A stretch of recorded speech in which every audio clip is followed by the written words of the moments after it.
I want to solve some problems about the parts that we covered. These are lecture notes from last semester, fall 2019. For example, in this question, we want to draw the graph so let's see. F of x is given x to the 4 minus 4x cubed.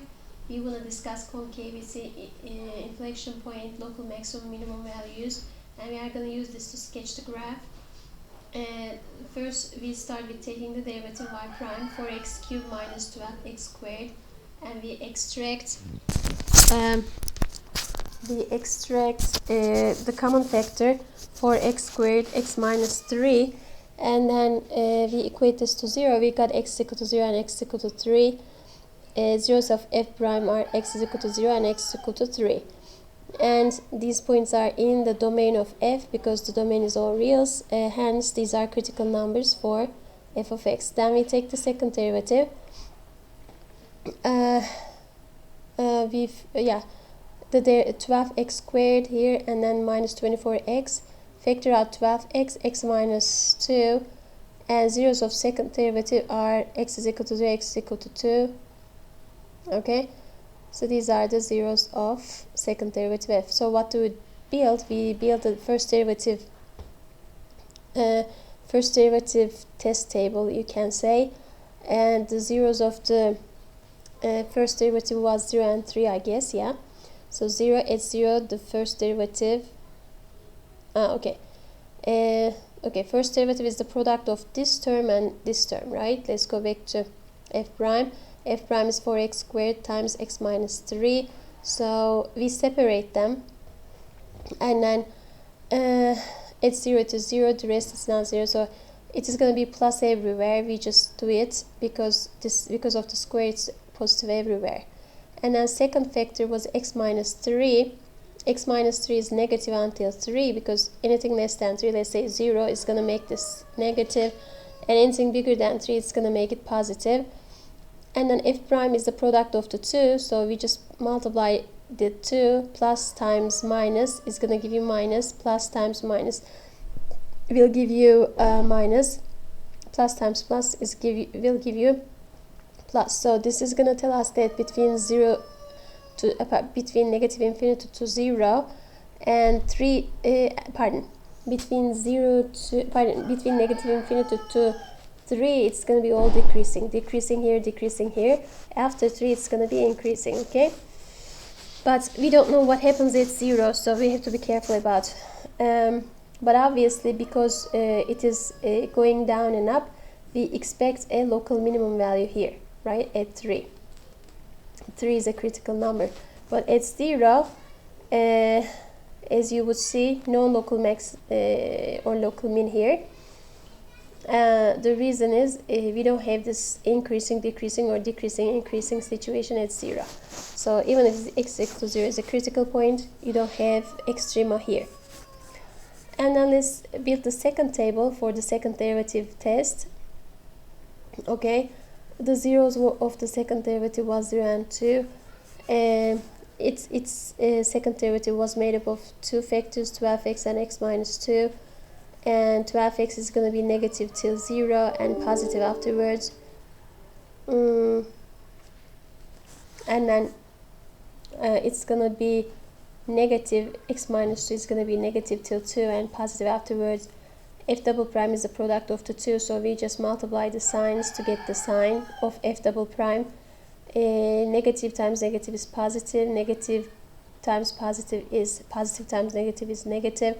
Positive times positive, positive. So in this interval, which is negative infinity to 0 and 2 to infinity, it's all positive, which means if the second derivative is positive, behavior of f is going to be concave up.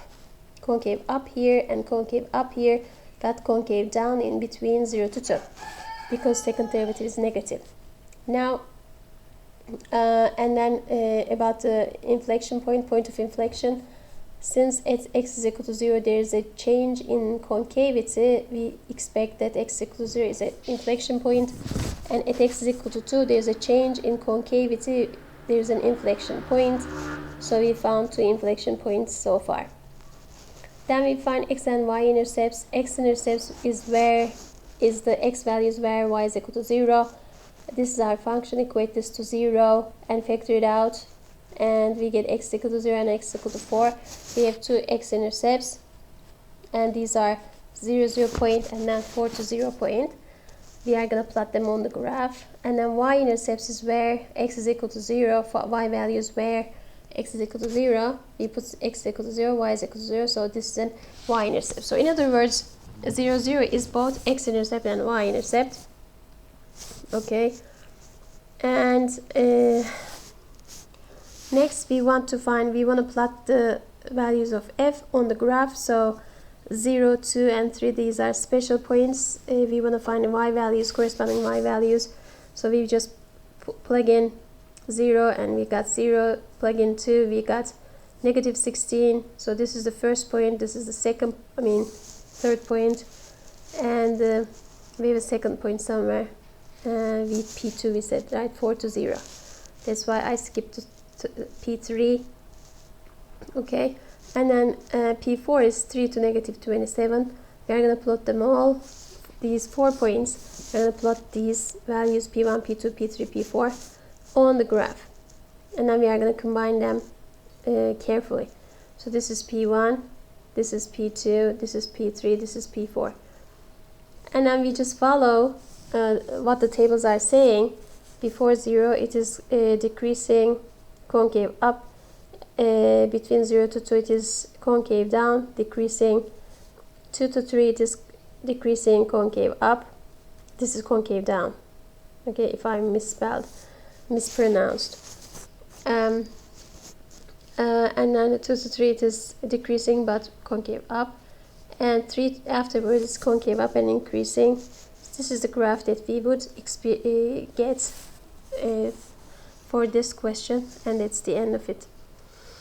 There are some homework 4 questions I assigned that time. Maybe it's a good practice for you too. This homework 4 is not the same homework 4 I assigned you. This homework 4 is, I put them also on LMS. You can find those homework as well if you're interested.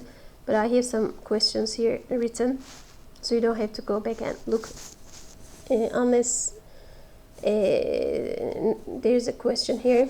If there's no question here, you can. Y is given as exponential function times the sine function. We want to find the first derivative and second derivative. This is the product of the two. We apply the product rule. Keep the first, take the derivative of the second, plus take the derivative of the first times keep the second as it is. The derivative of sine is cosine beta x times the derivative of the inside beta plus the derivative of the exponential function e to the alpha x times the derivative of the power with respect to x. So we got alpha from here times keep the second as it is, second function as it is. Okay, we just want to remember that exponential function says the derivative e to the f of x has the derivative e to the f of x times the derivative of the power with respect to x. That's the first derivative. This one is the first derivative, but we are asked to find the second derivative, which actually probably I skipped to do that here, since I don't know why I didn't. Anyways, but second derivative is easy. You're going to apply product rule a couple of times. You can do it at home.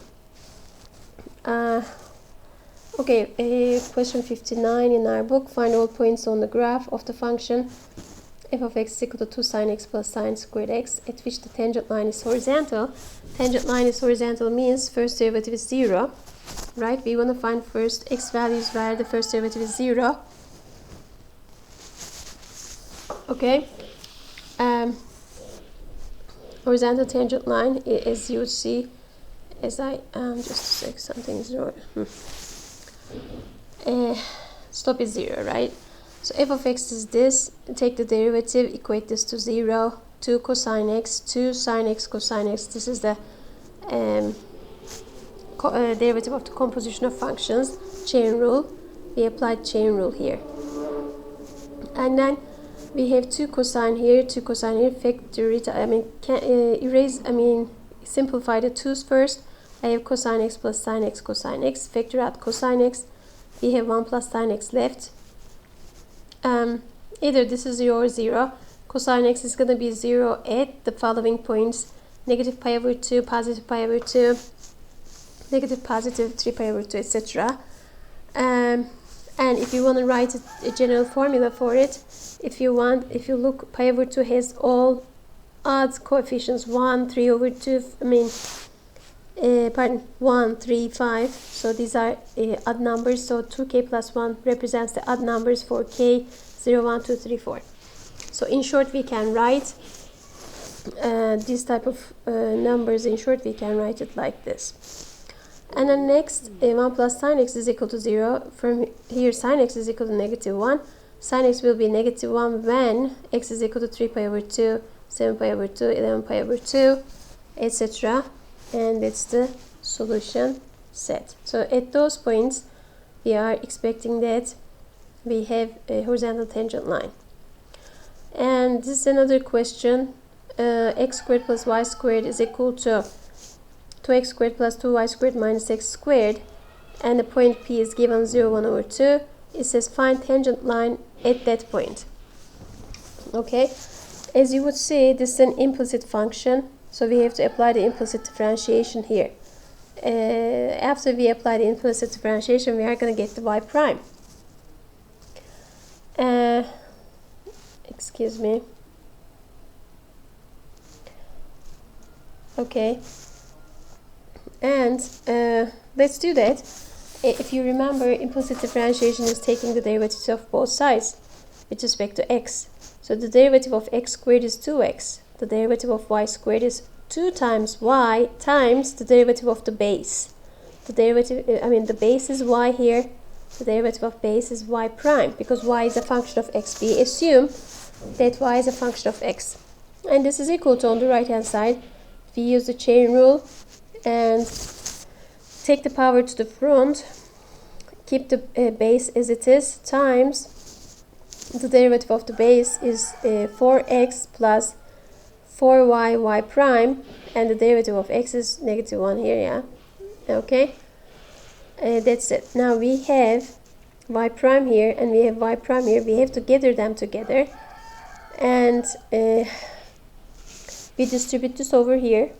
Alright, first of all, get rid of the 2's on both sides we can, and then I collect this y prime term to the left, and then take out the y prime. So take out y prime, I have y left minus 2x squared plus 2y squared minus x plus 4y y prime. So 4y y prime, I take it out. This is equal to, I just write what is left on the right hand side. I can take this x to the right, it is negative x, and what's left here is plus this term, and then times 4x minus 1, because there's minus 1 here, we shouldn't forget. Now y prime is equal to this expression, y prime is equal to this expression over this expression, right? So I do that and I find y prime, but they're asking us to find y prime at that particular point, actually tangent line equation, right? Let's check it out. Find a tangent line at this point. So in order to find that, we need a slope. So this is going to give us the slope. Okay, at this point, plug x is equal to 0, this disappears, this disappears, this disappears, this disappears, negative 1 is left, and then y is 1 over 2, 1 over 4, 2 times 1 over 4 is 1 over 2, and then y is 1 over 2 minus 0, 1 over 2, 0, and y is 1 over 2, this is 2. Okay, so you got this left. And take out the 1 over 2, so I have negative 1 on top, 1 left, and I have negative 8 over 4. This is 1 over 2. 1 minus 1 over 2 is 1 over 2. Pardon. This is 8 over 4, I'm sorry. 8 over 4 is 2. 1 minus 2 is negative 1. Negative 1 over negative 1 is plus 1. So the slope is plus 1. And I have the point, x is 0 and y is 1 over 2. y minus 1 over 2 is equal to the slope times x minus 0. This is the tangent line equation at the point P 0 to 1 over 2. Okay. Okay, we can continue. Okay, there's a little bit more graphing functions here. Sketch the graph of the function. F of x is given x to the 2/3. Let me make it a little bit bigger for you, larger. F of x is equal to x to the 2/3 times x, 6 minus x 1/3. Okay, so what do we do first? We want to graph that. Take the first derivative. These are the powers. Keep the first one, product rule. Take the derivative of this, take the power to the front. 6 minus x, decrease the power by 1, times the derivative of the inside. The derivative of the base or inside is -1 here. Plus, take the derivative of the first, which is 2/3 x to the 2/3 minus 1 minus 1/3 times the second term, 6 minus x to the 1/3. And then I equate this to 0. This is the f prime. And f prime at x is equal to, I'm going to gather the like terms. I have 1/3 here, 1/3 here, factor it out.